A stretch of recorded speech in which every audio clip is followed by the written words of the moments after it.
Good afternoon, good morning or good evening, wherever you are.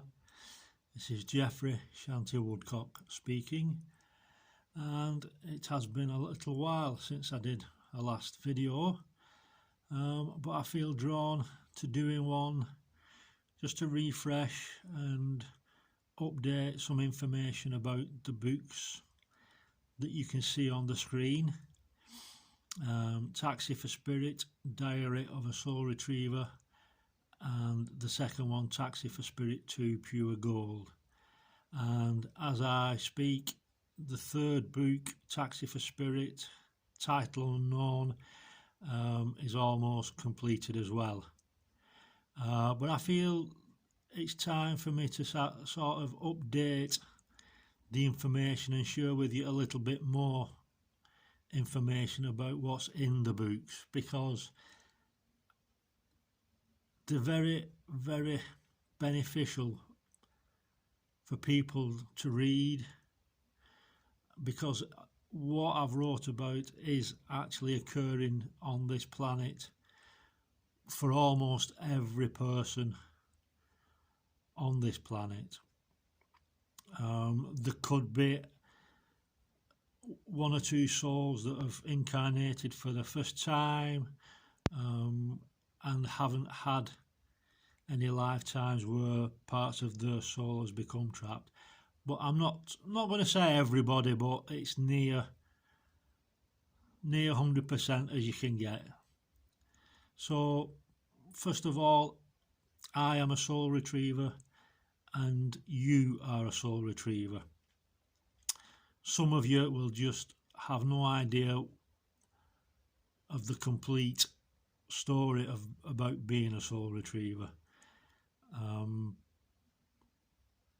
You will have been to places, I am sure, in this lifetime where you have had mixed experiences, and you've been to places where you felt happy, or that you felt that you didn't want to go there ever again, or various other feelings in between, all leading to you having been there in that place before, or indeed your soul in another physical body has been there before. If it's been an unpleasant lifetime, and like I say, if the feelings when you're in a certain place, you don't like it or you don't want to be there, those are simply signs saying your soul has been there in another lifetime, in another physical body, and the experience that your soul had was an unpleasant one in whatever way, shape or form, and more often than not, part of your soul will have become trapped or stuck in that lifetime through any sort of unpleasantness. Now, I use the example of World War I. If you can imagine, in World War I, there were many soldiers on both sides in trenches in France and Belgium, and they knew there was very good odds that they were going to die, and they were just waiting for somebody either to blow a whistle or to say, "Look, come on lads, it's time to go over the top." Now, during that period, whether it's weeks, months, that in itself is enough to create fear within those soldiers. However hard one of those soldiers might have been, it is still powerful enough to create enough fear. And if it creates enough fear, part of your soul, or indeed, as I've only just come to understand that I've connected with part of my soul from World War I, so it is strange that I use this as an example. But having just stood waiting, that is enough to create enough fear to cause part of our souls to become stuck, and my soul did exactly that. Part of my soul in the trenches in World War One became trapped, and without going too much into it, because I've wrote about it in book 3, I actually connected with this part of my soul in Belgium a good few years ago, and it's been with me ever since. Yet it's only made itself known over the last few weeks, and that's how the parts of our soul will make themselves known to us. You will definitely have at least one part of your soul from another lifetime with you, perhaps many, and that it will take a sequence. So the first part of your soul, which is priority, will come through. If you're at that level where you're understanding that if they're making noises or whatever they're doing, if there's aromas, or if it gets to the extreme where they can move objects, and it's nothing to be fearful of, it's simply that they use those tools, so to speak, to make us aware. Now, if we ignore the attempts to get our attention, then they're going to ramp it up. They're going to make more noise. They're going to move things with more ferocity, if you like. But they're only trying to get our attention because they seek that help to move on. That's what I've wrote about in these 3 books, and they're actually manuals, because they catalogue what I've done since becoming aware of what I am here to do regarding soul retrieval, and how almost every piece I wrote about is either connected with my soul directly or indirectly. There are a few soul retrieval pieces that are obviously connected to other people, especially when I've been to other people's homes to do work there. But it's all in a sequence, so we'll connect with the first one when you're aware of them and when you're hearing noises and when you're ready to acknowledge them and try to help them. When we seek that help, or like I said, in the books I've placed general information and some information as how to do soul retrieval on a very basic level in the back of each book. Now, I do stress, if you do buy the book or have the book, please, if there's anything that you feel might be connected with the dark side, entities or negative energies, and again, there's nothing to fear, but I would urge you to seek someone who has experience in those type of soul retrievals before you even attempt them. It's fine if there's somebody in your house and it will more than likely be connected with you, by all means. But if you're unsure, please connect and get in touch with somebody like myself. And there's other people who do soul retrieval in different ways.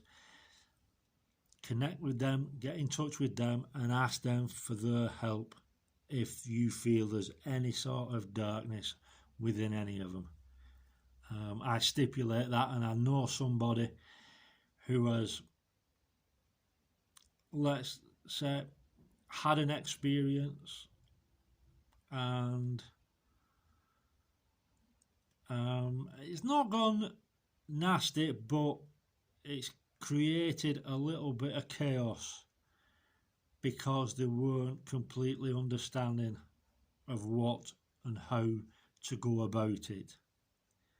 It's like anything. If we go into it cack-handed, if we go into it rushing or trying to do it run before we can walk, then we can create situations that are unnecessary for us to experience. And that's the only reason why I'm saying this. Is it's fine to do soul retrieval if you feel it's just part of your soul and you don't feel anything negative, fine. But if anything seems remotely dark, call upon, like I said, either myself or other people who do soul retrieval, or indeed ask for guidance from your angels. They too will guide you one way or another, whether it's for you to do. Through the books, I have gone into places, very dark places, but it's all been my learning so that I could write about it and share my experiences with you so that you don't have to experience it as I have. Again, my guides took me into every situation as my learning so that I could write about it, and that anyone who has a question, when asking me, I have an answer for it. That's the only reason that I've gone to every extreme to do this soul retrieval. So let's get back to the first spirit that you connect with, the first trapped soul. And like I say, we go back to the World War One, and they're in the trenches, and then the next minute they get the whistle, they're over the top, and as they say, the rest is history. So that part of my soul from that lifetime experienced fear or panic or whatever it was, and so part of my soul became trapped. Now, as I say, I connected with this part of my soul in Belgium, and it is a good few years ago. It's almost 25-30 years ago. So that part of my soul, while it connected with me in Belgium, it has stayed with me but hidden until it was the time for it to step forward. So like I said, there's a sequence of which souls require help, first, second, third, fourth, fifth, and all the way back. So obviously it's had to be with me for this amount of time. Now, the emotions and feelings that soul passed with, obviously, like I said, the fear, perhaps anger, and other negative emotions, they will have started to imprint on me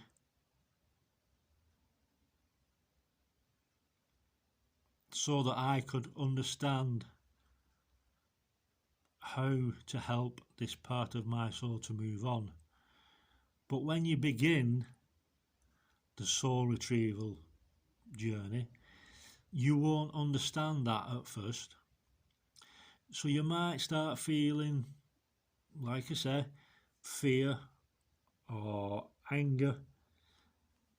And when I first started, I would sort of, right, where's this fear coming from? Because it wasn't mine, or indeed it wasn't mine from this lifetime. So those emotions were starting to have an effect on me. Only slight, but they were having an effect. So, cut a long story short, once we understand this, once we understand that part of our soul is here and is ready to move on, once we go through that sort of ritual or that path to call in our guides and angels to help this part of our soul move on, when we do that, that part of our soul will be cleansed and cleared of all those emotions, and we'll be able to return and connect with the part of our soul within us without those emotions. we will benefit too, because those emotions will be lifted from us. So we won't feel the anger, we won't feel the fear from that particular trapped soul. So when we do soul retrieval and when we do start helping those parts of our souls to move on, it's making our life easier, because we have no idea, and I still have no idea, how much emotion, how much negativity, how much lifetimes past experiences am I carrying, or have I carried. Even now, there may well be souls that are trapped, that are with me, and I'm yet to feel anything connected to them. So as we work through helping our souls move on and return to the oneness, to connect with that main part of our soul that's here now in this lifetime, it makes moving forward into the future easier. And as I say, everybody on this planet, or near enough everybody on this planet, will be doing this without knowing it. Some will obviously know how to do it, such people as myself and other people who do soul retrieval, and indeed people who do different forms of Reiki or shamanic healing, or other forms of healing, because whichever way it's any soul is meant to be moved on, will be. So it could be moved on simply through having a crystal healing or anything like that. But obviously I'm specialising, because I've done this in other lifetimes, and that's what I've come back into this lifetime to do, and basically to clear a lot of karma that my soul has created. But we shall leave that and for another day. Like I said, the books are a manual, if you like, the catalogue, the first soul retrieval that I did, and I had no idea what I was doing, and it was the worst night I've ever had. But now I see what a gift it was, and that's the same for all the soul retrievals that I've done. Each one slightly different. Some were really more memorable than others, but each has given me an amazing gift. In book 2, I've wrote a little bit about a race of beings that are on this planet, and that they are having a negative effect upon us. Now, a lot of people have different perspectives and views on this race, and I'm not going to say anything unless you get in touch with me at a later date asking questions. In truth, there is nothing to fear about this race of beings. There is nothing to fear. That is what they feed on. But again, in book 2, I've expanded on my experiences with these, and again, a lot of them have been deeply more programmed and controlled than what we as humans understand. So I get a feeling that they were brought to connect with me because I, have that empathy and understand them. And I've gained that through experiences in this lifetime, which again I'm very grateful for. In the third book, I expand further on this race of beings, and in all truth, the brothers and sisters, because we're all connected. Every single soul, every single being in the universe, we're all connected. So I understand where they are at, because I've been there. We've all been there in dark places, and we've, fortunately a lot of us are coming out of that darkness into the light now. So in book 3, I share a lot of information that my father, God bless him, has brought through to me over the last year, which will help enormously if you have any family member who has